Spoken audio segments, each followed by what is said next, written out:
Welcome back to all students. In next part of this video, we were discussing engineering properties of rocks और इसमें हम as a construction material building stones का properties को discuss कर रहे थे। और बिल्डिंग स्टोन्स की सबसे पहले इंजीनियरिंग प्रॉपर्टीज़ को हम यहाँ डिस्कस करेंगे। Engineering properties of building stones. Following are the engineering properties of building stones which are to be tested before selecting any stone for any construction project. तो यहाँ पे मेनली 6 प्रॉपर्टीज़ हैं जिनको हम as a engineering property of any building stone consider करते हैं। उनको हम वन बाय वन यहाँ डिस्कस करेंगे। वो कौन सी हैं 6 properties? Crushing strength, transverse strength, porosity, density, abrasive resistance, frost and fire resistance. इन सभी प्रॉपर्टीज़ को एक एक करके हम यहाँ डिस्कस करेंगे। शुरुआत करते हैं हम क्रशिंग स्ट्रेंथ से। Crushing strength also termed as compressive strength. Crushing strength को हम कंप्रेसिव स्ट्रेंथ भी बोल सकते हैं। Defined as maximum force expressed per unit area which a stone can withstand. ये क्या है कि किसी भी स्टोन के ऊपर जो हम मैक्सिमम फोर्स डालते हैं एक यूनिट एरिया पर, उसको हम बोलते हैं उसकी कंप्रेसिव स्ट्रेंथ या crushing strength. Any force beyond the compressive strength will cause the failure of stone. उस कंप्रेसिव स्ट्रेंथ जो वो झेल सकता है पत्थर, उससे ज़्यादा फोर्स डालते ही वो स्टोन फ्रैक्चर हो जाएगा या टूट जाएगा। कहने का मतलब ये साधारण शब्दों में कि वह पत्थर कितना भार झेल सकता है। इसमें कुछ रॉकेट साइंस नहीं है।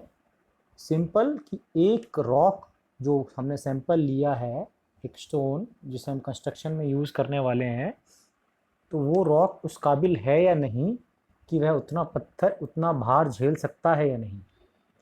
आप किसी फाउंडेशन में एक रॉक यूज़ करना चाहते हैं और उसके ऊपर एक बहुत बड़ी सी बिल्डिंग खड़ा करने वाले हैं, तो आपको वहाँ ऐसा रॉक यूज़ करना पड़ेगा जिसकी कंप्रेसिव या क्रशिंग स्ट्रेंथ काफ़ी ज़्यादा हो, क्योंकि उसे पूरी बिल्डिंग का भार झेलना है। It is expressed as CO equals to P upon A। CO is compressive strength, P is load at failure, मतलब वो लोड जहाँ पर जाकर उतना भार जहाँ पर जाकर वो रॉक टूट जाता है, उससे ज़्यादा भार वो झेल नहीं पा रहा है। A area of cross section at of stone under P। जितना प्रेशर पे वो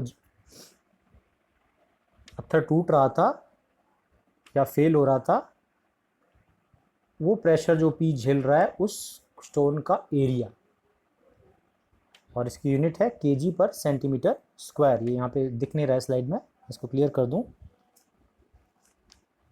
kg पर सेंटीमीटर स्क्वायर क्या है कि नेक्स्ट स्लाइड में आपको दिखाते हैं।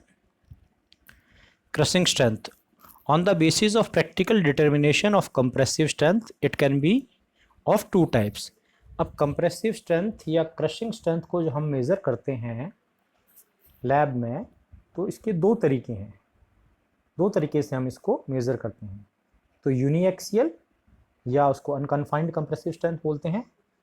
दूसरा है ट्राई एक्सियल या कन्फाइंड कंप्रेसिव स्ट्रेंथ।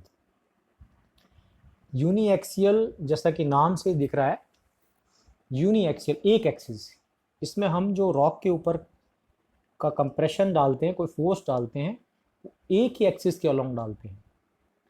जैसा कि इस फिगर में आपको दिख रहा है, हम इसमें कंप्रेशन एक ही एक्सिस के अलोंग डाल रहे हैं।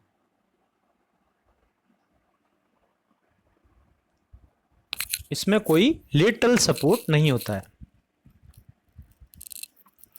ट्राई एक्सियल या कन्फाइंड कंप्रेसिव स्ट्रेंथ, इसमें जो फोर्स लग रहा है वो तीनों एक्सिस के अलोंग लग रहा है।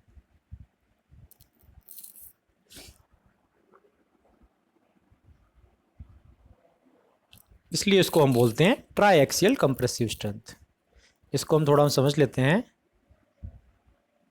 कि इसमें क्या करते हैं कि जो यूनी एक्सियल कंप्रेसिव स्ट्रेंथ है, इसमें मशीन में 2 प्लेट्स लगी हुई होती हैं। इन प्लेट्स के बीच में सैंपल्स को रखा जाता है। एक यूनिट क्रॉस सेक्शन का सैंपल लेते हैं हम, यूनिट लेंथ का, और उसको इन प्लेट्स के बीच में हम प्रेस करते हैं, दबाते हैं। जब इसको लगातार दबाया जाता है, प्रेशर दिया जाता है, तो एक टाइम ऐसा आता है कि उस प्रेशर पे वो ये सैंपल झेल नहीं पाता है और ये इसमें फ्रैक्चर हो जाता है। उस पर्टिकुलर पॉइंट पे जहाँ इसमें फ्रैक्चर शुरू होता है, उस टाइम उस भार को नोट कर लिया जाता है केजी में, और इसका यूनिट इसका क्रॉस सेक्शन एरिया तो हमें पता ही है, उसको इससे डिवाइड करते हैं तो हमें मिल जाता है इसका कंप्रेसिव स्ट्रेंथ।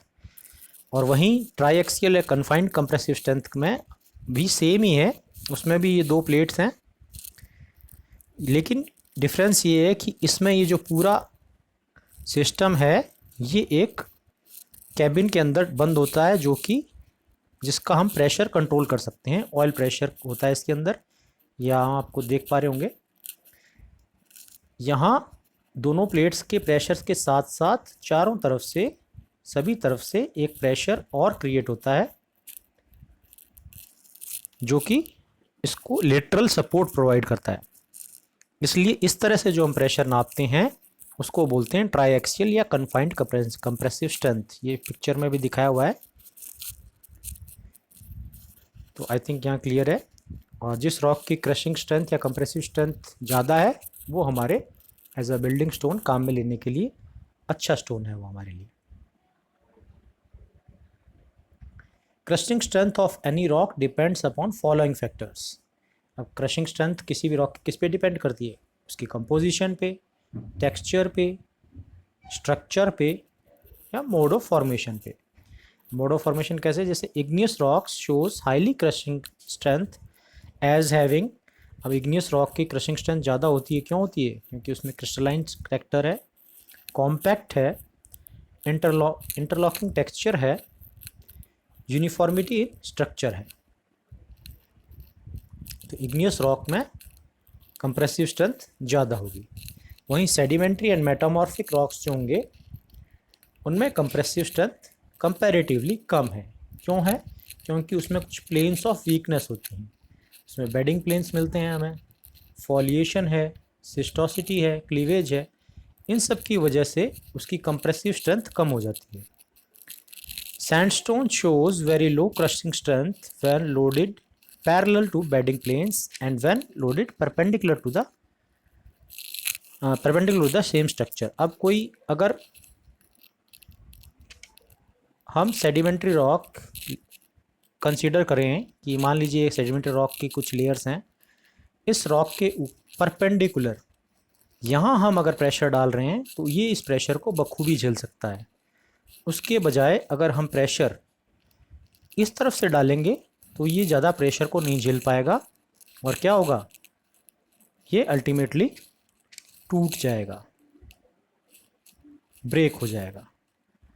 इस डायरेक्शन में इसका कंप्रेसिव स्ट्रेंथ कम होगा, इस डायरेक्शन में कम है, और इस डायरेक्शन में ज़्यादा होगा compressive strength in case of sedimentary rocks.